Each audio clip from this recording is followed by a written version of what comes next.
আমাদের নিজেদের ভাবনা চিন্তাই জীবনের পথে অগ্রসর হতে বাধা দেয়। আমাদের চিন্তা ভাবনা আমাদের সীমাবদ্ধ করে দেয়। আমরা প্রত্যেক দিন পরিশ্রম করি, কিছু দেখি, কিছু লাভ করি, কোনো একটা স্থানে পৌঁছই, আর একটা সময় পরে মনে কেমন যেন একটা ভাবনা উৎপন্ন হয় যে আর কত দেখব, এত কিছু তো দেখে নিলাম, এত কিছু তো লাভ করলাম, এত সাফল্য অর্জন করলাম, আর কত লাভ করব। আর সেখানে আমরা থেমে যাই। এটা হয় আমাদের ভাবনার সীমাবদ্ধতার জন্য। কিন্তু যদি জীবনের কথা বলি, জীবন যদি আপনাকে সেই স্থানে পৌঁছে দেয়, তাহলে তার পরবর্তী পথটাও জীবন আপনাকে নিশ্চিত রূপেই দেখাবে। প্রয়োজনটা হলো সেই পথটা দেখার এবং সেই পথে অগ্রসর হওয়ার।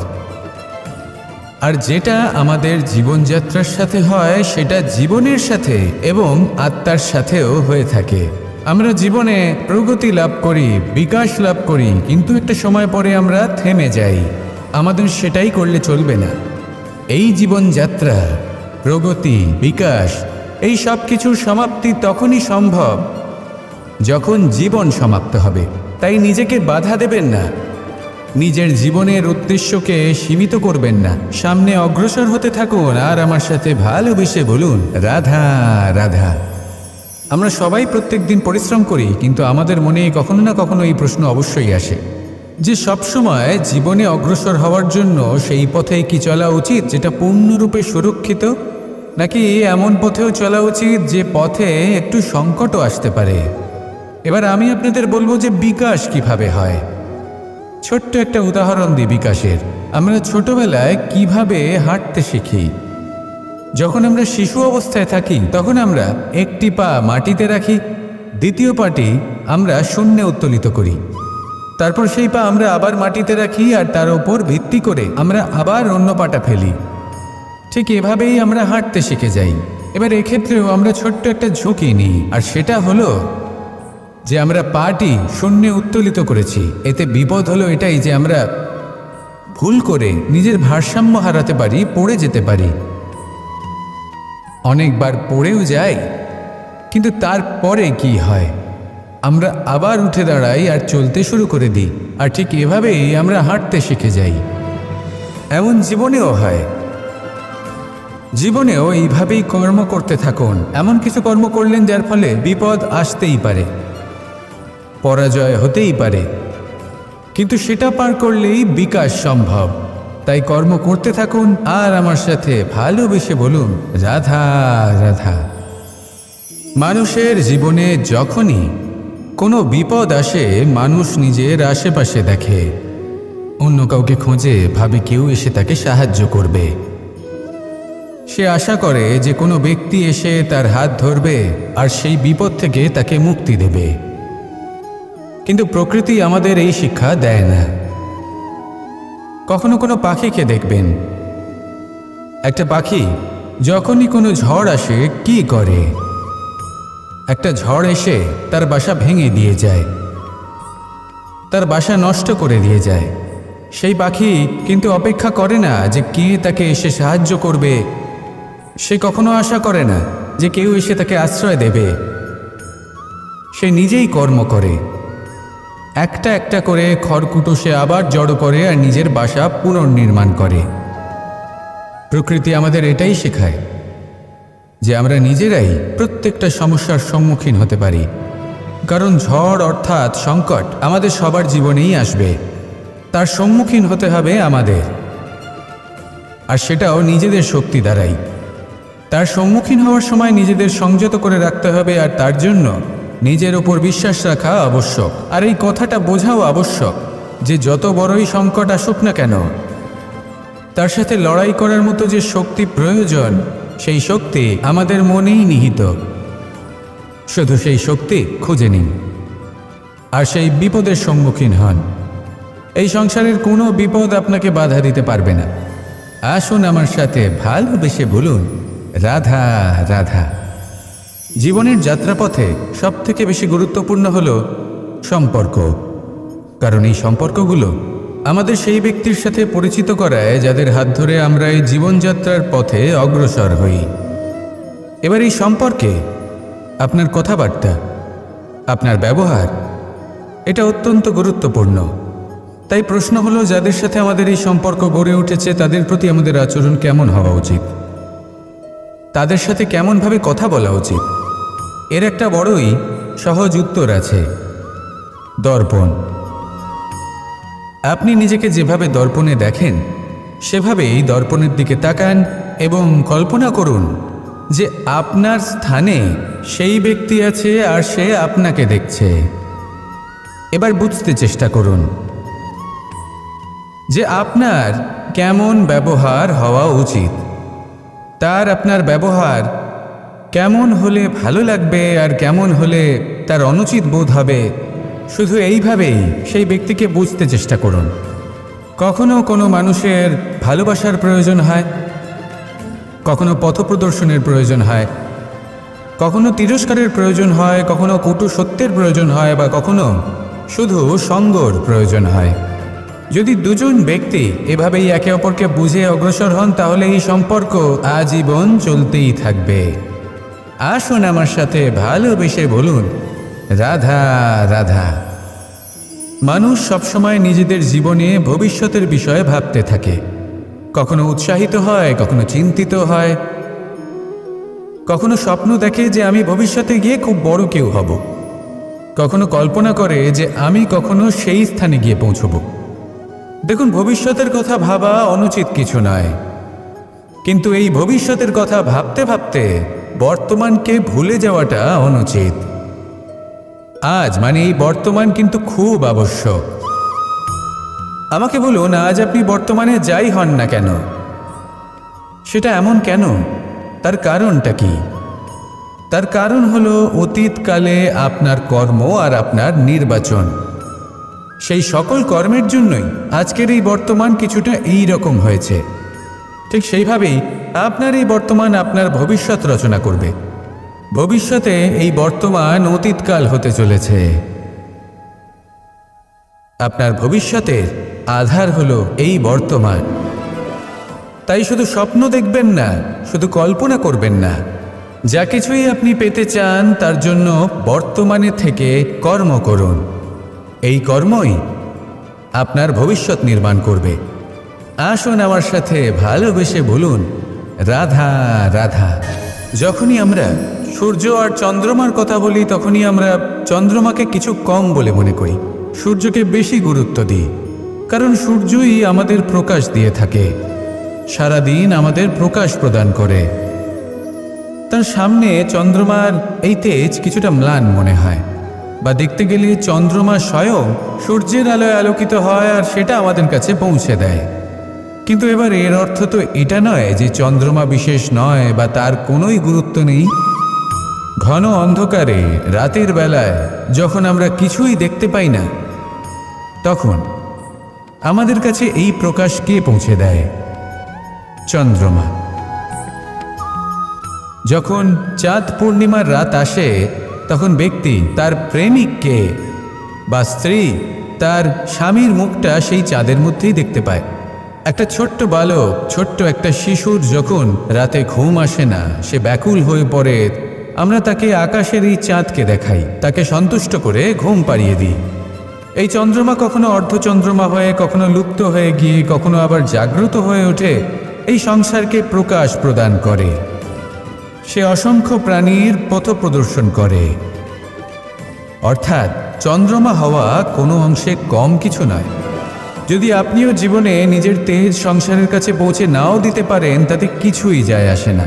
যদি কারোর তেজ নিয়ে তেজস্বী হয়ে তার দ্বারা অন্য কারোর জীবনে আশার আলো ফুটিয়ে তুলতে পারেন, তাতেও কিন্তু আপনার জীবন সার্থক।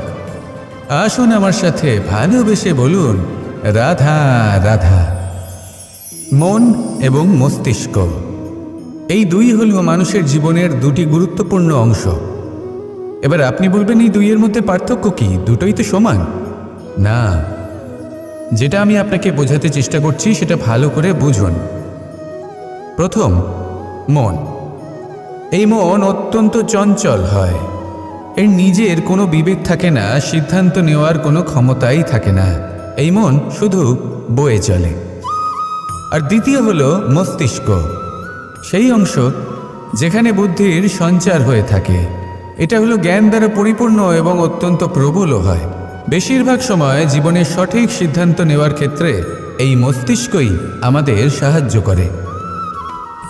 সেখানেই মন মাঝে মাঝে আমাদের উচিত সিদ্ধান্ত নেওয়ার ক্ষেত্রে বাধা দেয়, কখনো সঠিক পথ থেকে সরিয়ে দেয়, কারণ চঞ্চল প্রবৃত্তি হওয়ার কারণে এটা অস্থির হয়ে থাকে। কখনো কখনো নেয়া সিদ্ধান্ত বদলাতে ওই মন আমাদের বাধ্য করে। সেই জন্য আপনি যদি জীবনের পথে অগ্রসর হতে চান, তাহলে মস্তিষ্কের সিদ্ধান্তে আস্থা রাখুন, পূর্ণরূপে নিজের সঙ্গী করে তুলুন। হতে পারে তখন আপনার এই মন বিদ্রোহ করে বসল, কিন্তু দৃঢ় নিষ্ঠার সাথে মস্তিষ্কের সিদ্ধান্তে আস্থা রাখুন। আস্তে আস্তে এই মন, যাকে আপনার শত্রু বলে মনে হচ্ছিল, আস্তে আস্তে সেটাও আপনার বন্ধু হয়ে উঠবে আর আপনাকে সাহায্য করবে। আসুন আমার সাথে ভালোবেসে বলুন, রাধা রাধা। এই সংসারে প্রত্যেক ব্যক্তি নিজের সংগ্রাম করে চলেছে। প্রত্যেক ব্যক্তির নিজের লড়াই আছে, আর সেই রণভূমিতে প্রত্যেক ব্যক্তি নিজের যুদ্ধে লড়াই করছেন। আর যদি যুদ্ধের কথা বলি, সেখানে কেউ বিজয়ী হয় বা কেউ পরাজিত। আর এখানে এটা বোঝা অত্যন্ত প্রয়োজনীয় যে কোথায় পরাজয়টা হওয়া গুরুত্বপূর্ণ আর কোথায় বিজয় লাভ করাটা গুরুত্বপূর্ণ। যদি আপনার এই যুদ্ধটা আপনার আপনজনের সাথে হয়, তাহলে সেখানে পরাজিত হওয়াটাই শ্রেয়, কারণ সেখানে পরাজিত হয়ে আপনি প্রসন্নতা লাভ করবেন। কিন্তু যদি এই যুদ্ধটাই আপনার নিজের সাথে হয়, নিজের মনের সাথে, নিজের মানসিকতার সাথে হয়, তাহলে এতে আপনাকে জয়ী হতে হবে।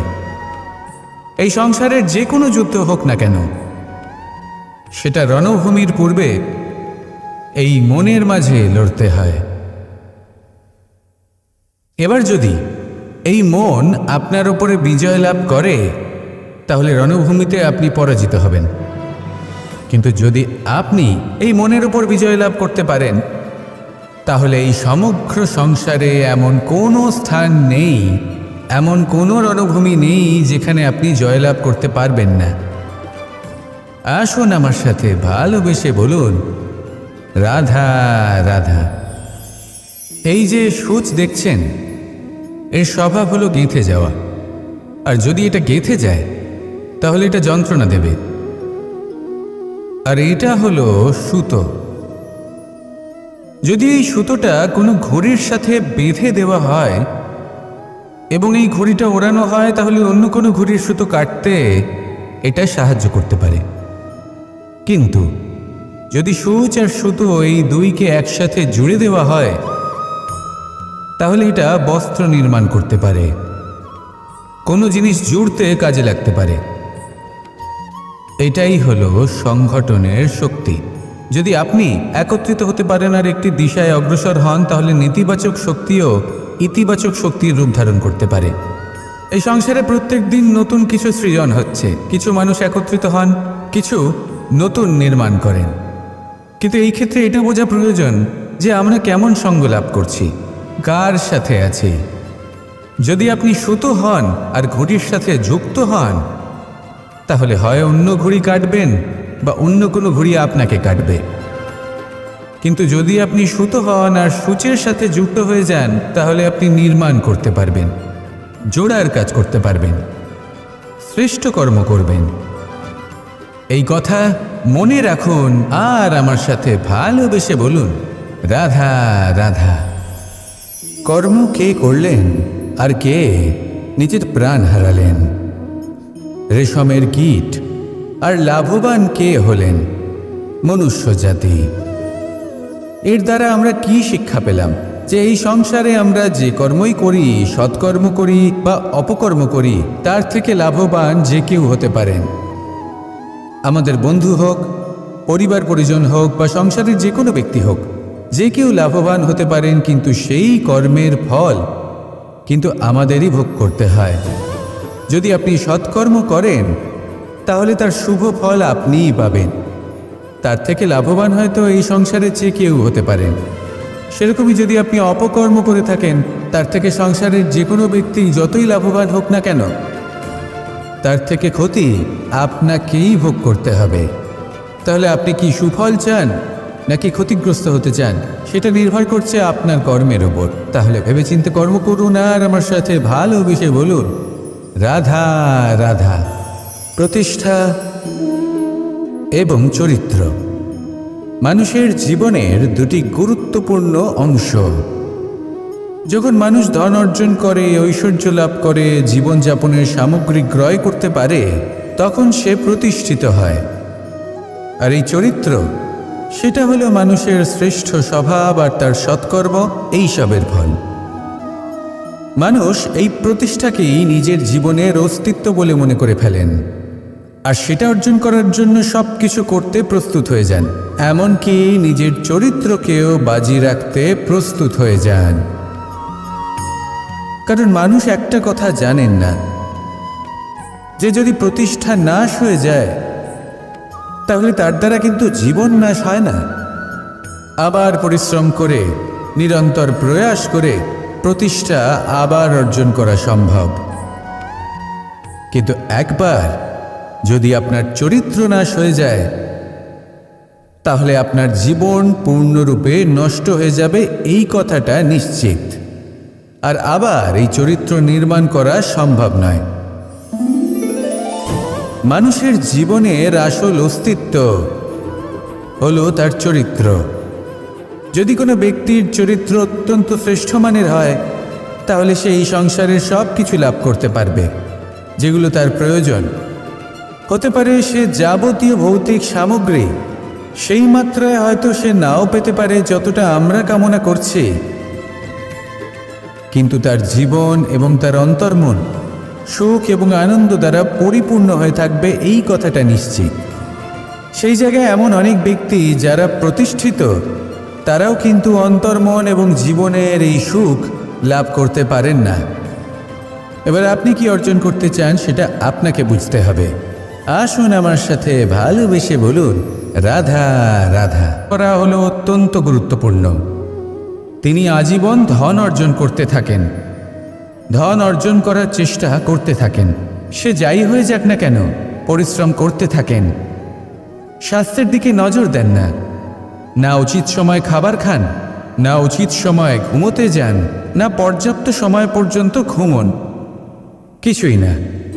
ধন অর্জন করতেই থাকেন, করতেই থাকেন। আর কিছু সময় পরে যখন তিনি অসংখ্য ধন লাভ করে ফেলেন, তখন তার সাথে ওনার শরীরে অনেক রোগ বাসা বাঁধে।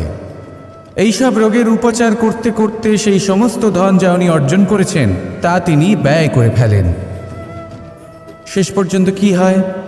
আমরা যেভাবে এসেছি ঠিক সেইভাবেই ফিরে যাই, ধন এখানেই থেকে যায়। দেখুন, একটা অত্যন্ত গুরুত্বপূর্ণ কথা রয়েছে যে আপনার বোঝা উচিত। এই যে ধন, তার ব্যবহার করুন জীবনকে আরো ভালো করে তোলার জন্য। ধনের সদ্ব্যবহার করা উচিত, এমন যেন না হয় এই ধন আপনাকে ভোগ করে ফেলে।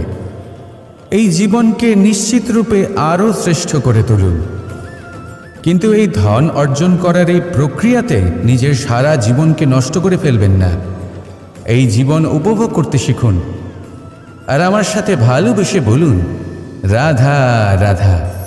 মানুষের মধ্যে একটা বিচিত্র প্রবৃত্তি থাকে, অন্য সকলের বিষয়ে, তাদের জীবনের বিষয়ে, তাদের ব্যক্তিত্বের বিষয়ে, তাদের ভবিষ্যতের বিষয়ে অনুমান করা।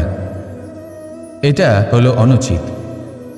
কারোর অতীতকালকে দেখে লোকে ভবিষ্যৎ বলে দিতে পারেন, বর্তমানকে দেখে ভবিষ্যতের বিষয়ে অনুমান করে ফেলেন।